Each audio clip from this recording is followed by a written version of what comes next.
Hey, Mia, do you really think watching movies can help with learning English? Totally.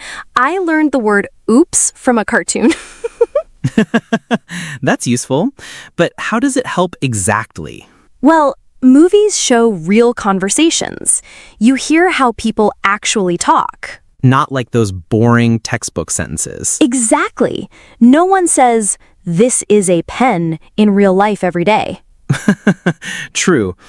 I also notice I remember words better after hearing them in a movie. Yes! Plus, you hear different accents. British, American, even pirate.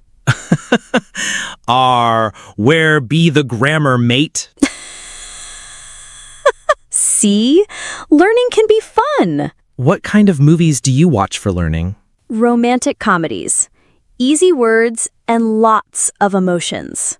I like action movies, but sometimes they talk too fast. Turn on subtitles. They're like tiny teachers at the bottom of the screen. Nice.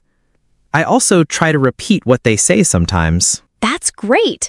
Shadowing helps with pronunciation. One time I copied an actor and accidentally ordered 6 tacos instead of 2.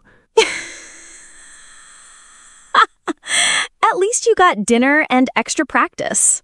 So, should we watch a movie this weekend? Yes! Let's learn, laugh, and maybe cry a little too.